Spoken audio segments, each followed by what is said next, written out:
Let me ask you something simple. If the power went out in your house tonight in the middle of January, how long until the inside of your house was the same temperature as the outside? For most American homes built after 1970, the answer is between 4 and 6 hours. For a house in northern Sweden in 1790, the answer was never, because the people in that house had a stove that, with one fire a day, kept the building warm for the next 24 hours, with no electricity, no fan, no thermostat, no moving parts of any kind.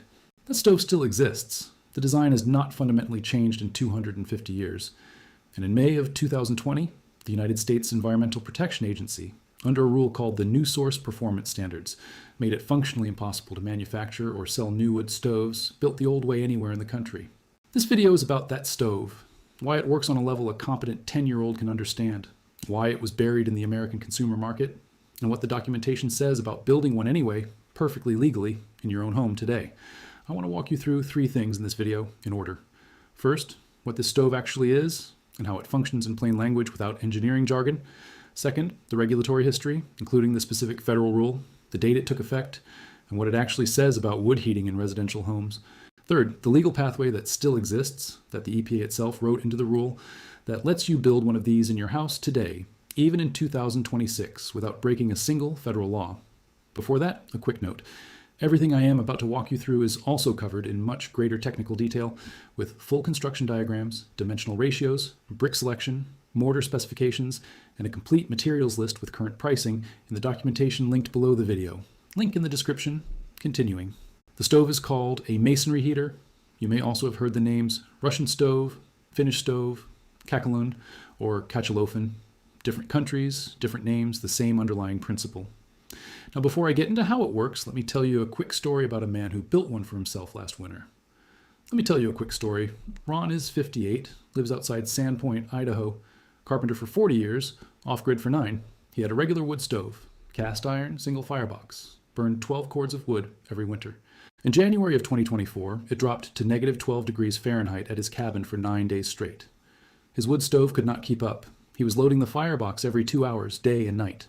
A neighbor, a retired German engineer who used to build Kachelofens for a living back in Bavaria, came over with the documentation. Ron read the section on masonry heaters that night. The next spring he built one. Materials cost him about $800 total. A fire brick, common red brick from a salvage yard, refractory mortar, a single cast iron door, 6 weekends. This past winter, the same temperatures, he loaded the firebox once a day. One fire, 90 minutes. The masonry held the heat for 22 hours. He used 3 cords of wood for the whole winter, down from 12. The cabin sits at 68 degrees Fahrenheit with no thermostat, no electricity, no moving parts. The complete documentation costs less than what Ron used to spend on chimney sweeps in one winter. 7 days money-back guarantee. Link in the description. When the grid fails, knowledge does not. Back to the video, continuing. So how does this thing actually work?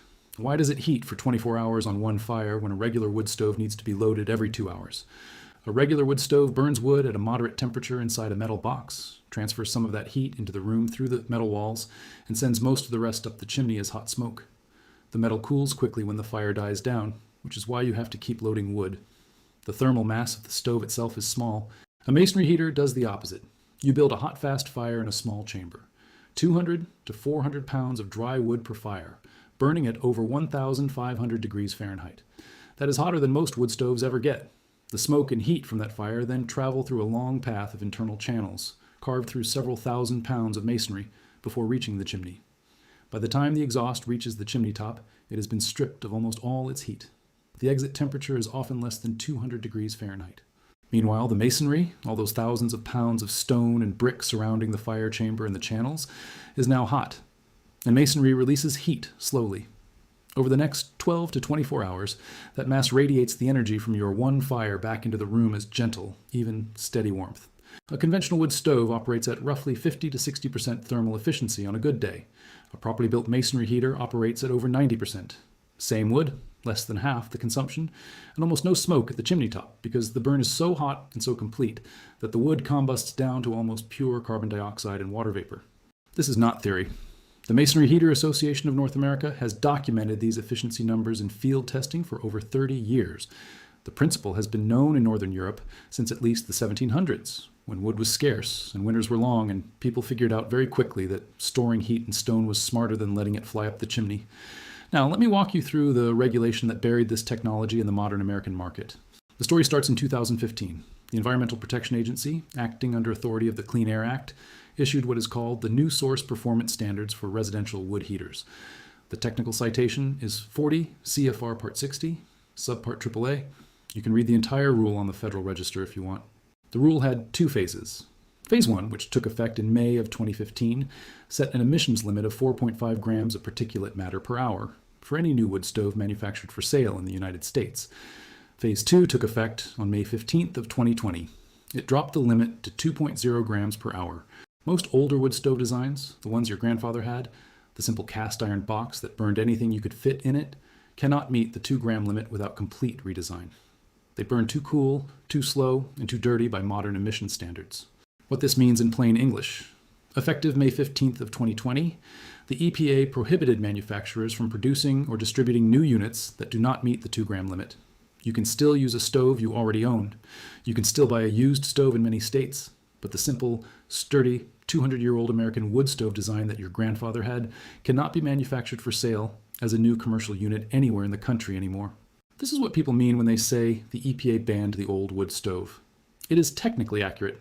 The commercial market for the traditional design is gone. Now, here's the loophole that almost no one in the consumer market knows about, that the EPA itself wrote into the rule on purpose, that has been hiding in plain sight in the Federal Register since 2015. Masonry heaters are explicitly exempted from the rule. The exact language in the EPA fact sheet for the 2015 final rule reads, quote, "The final rule will not apply to masonry heaters, the majority of which are custom built on site," end quote. That language is preserved in the current rule. The reason for the exemption is that masonry heaters are typically built unit by unit in someone's home by a mason using local materials. There's no factory churning them out by the thousand, and the EPA emissions testing methodology, designed for a metal box stove on a test stand, does not translate cleanly to a multi-ton site-built unit that is part of the structure of the house. What this means in plain English, again, you are legally allowed to build a masonry heater in your own home, today, anywhere in the United States, without violating a single line of the EPA rule. You still have to comply with your local building code, of course.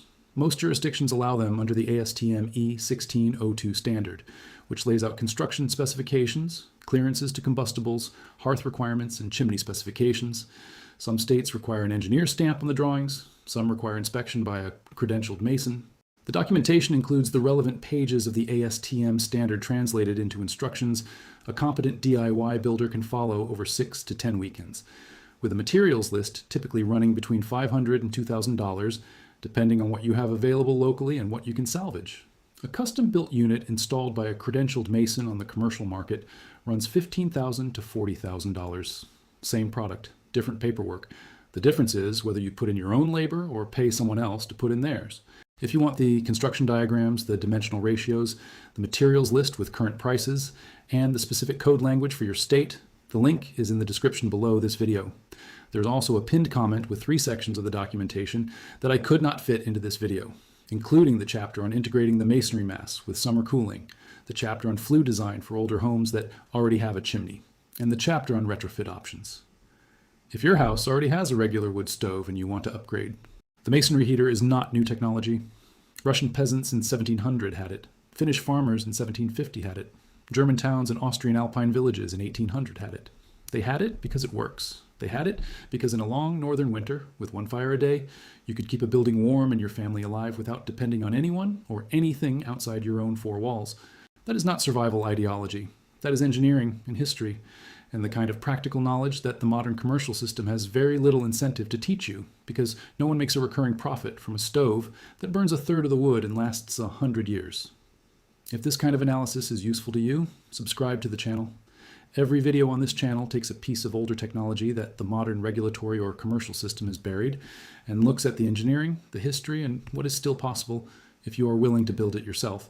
When the grid fails, knowledge does not.